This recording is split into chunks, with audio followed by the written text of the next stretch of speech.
Hi, welcome to the Vergas Show. I'm Sherri Hansen. Thanks for joining us today. We're at the Vergas State Bank. I'm with Daren Burby. Hi, Daren. How are Good morning. you? Yes, we've got bears, don't we? Or animals, stuffed animals. You know, we call them bears every year, but hopefully you're going to get a chance to bring your child in to sign up for one of these. And if you don't get to bring them in, be sure and put their name in. Anybody 12 and under will be giving these away the week of Christmas.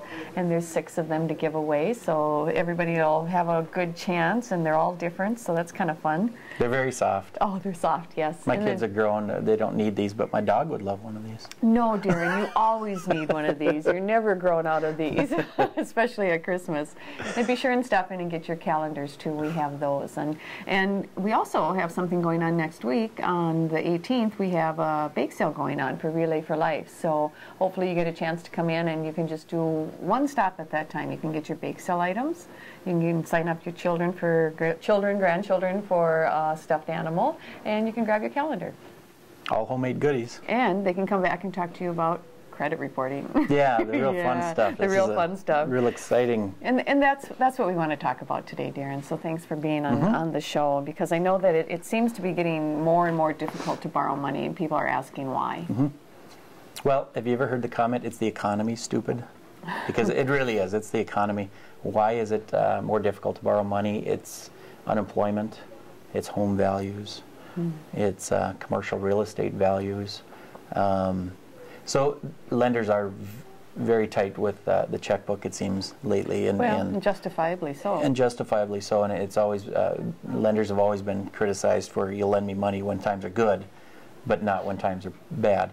But it does make sense. Maybe we're just in a tightening mode because of what we've gone through when times were so good. Now, real estate values have come down. You've all heard of the bubble. The bubble has burst, and so lenders are looking at collateral a little more than they ever have. But really the kicker, the biggest thing is unemployment, because people make their payments with income from employment, and if those jobs aren't there or unstable, we need to look at that a little closer. Well, definitely, and a lot of them are just getting, the unemployment is happening unexpectedly, too. Right, right. Yeah. It's nobody's fault other than, it's the economy. The economy is doing that. And so what do lenders look for in a borrower, then? Okay. It's always been 3 C's, basically, of lending. The 3 C's, are credit, capacity, and collateral. Now, capacity, I always thought was the number one thing, because that's what your income is and what you can afford to spend on a house, on a car, whatever it is. And that's tied to credit, because as you can afford to make that payment, maybe there's a late payment, maybe there's a bill that didn't get paid, turns into a collection, all of a sudden you get some credit issues. The third thing is collateral. Well, that's the last thing you want to repay a loan. That's the last thing a bank wants to repay the loan, is collateral. We don't want to take anybody's car, we just, property. I mean, that's really a last resort. But those are 3 things that are looked at: capacity, what you can afford, what your income is. The next thing is credit, and credit it shows you how you've taken care of things in the past.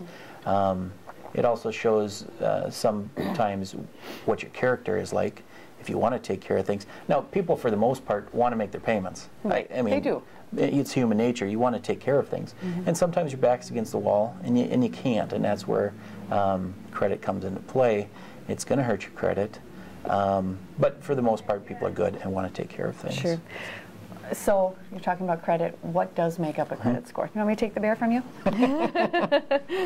All right, credit scores they're hugely important right now with mortgage lending. Higher the credit score, the lower the interest rate you'll pay, and obviously the lower the credit score, either you can't do the deal, or you'll get a little bit higher credit score based on your credit interest rate based on your credit score. The biggest thing that affects your credit score are how you've paid your bills. Late payments are probably the biggest thing that affect your credit score. The next thing is collections. I'm just kind of going in order of how it affects your credit score. Collections, I see some things that are on people's credit reports that are kind of unnerving, because you have that $40 clinic bill maybe that didn't get paid.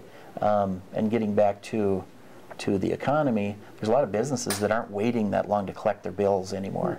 No, they're sending it to collection. They're sending it to collections right away, and it's hard for the borrower, but you need to take care of, especially those small ones that maybe you can take care of, but just haven't paid attention.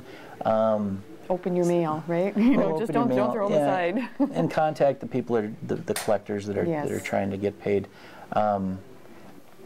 The cell phone bills, little things like that. But the medical ones, the bad checks that you've written. But those are ones that do show up on your credit report. Yeah, and it doesn't matter the size. Even the small ones affect your credit quite a bit. So that's one thing I'd like to to get across, is that even the smallest bills are going to affect your credit. The amount of debt you have out there is important. Let's say you have a credit card with a $5,000 available to you, and if you've got $4,000 owing against it, that's more of a risk than having $1,000 owing on a $5,000. So that gap is important. Yeah, okay? That is. Yes, yeah, that is. And then the other thing is inquiries. People always get, you don't want to apply for credit a lot of different places in a given month, because it shows that you're trying to attain credit. Right. So limit your inquiries. There too. Young people, this is all good things I think of for your young people, and especially when you mention the cell phone bills and the small clinic bills and things like that. If if they had an opportunity and wanted to just come in and visit with you about that, you're open to that, aren't you, Daren? Oh, definitely. I mean, young people, you're starting with a clean slate. You want to build good credit and the right types of credit, because when you're 18, 19, you don't think about buying a house. No. But you may be thinking about buying a car. Well, you may have to borrow money for that car. You may have to borrow money for a house down the road. So the things you do between 18 and 24 are very important. Sure they are. Yeah, and so and it follows. Your credit report follows you, so no doubt. How do you check your credit score if you want to? Yeah. Again, there is one free way of doing it, and it's www.annualcreditreport.com. Okay. You're not going to get, what you're going to get is a copy of your credit report. You're not going to get the score. You'll have to pay for that. Okay. Okay. But there are a lot of companies out there trying to solicit, but they will charge you for it. I'm not saying they're bad, but there is a government website that you can go to. It's www.annualcreditreport.com. And it's not easy. They're not going to say, I'm so-and-so, can I get my credit report? You have to answer a lot of personal questions, because they don't want to give your credit score to somebody that isn't. That could just easily could use it. Yeah. Well, going into the holiday season, I think this is all good information to have, and just even going into the new year, people need to know that. And it's easy to spend this time of year. It is, but and live within your means. It's hard. It's very hard. It is hard, but I think we just all need to, as a whole nation, decide that we're going to downsize. Yeah. Right. So, hopefully you've learned something today. I know I have. And hopefully you have a good holiday season. And please stop in at the Vergas State Bank and sign up for your stuffed animal, get your calendar, come for the bake sale on the 18th, and just have a good day in Vergas. Thanks, Daren. Merry Christmas. Merry Christmas.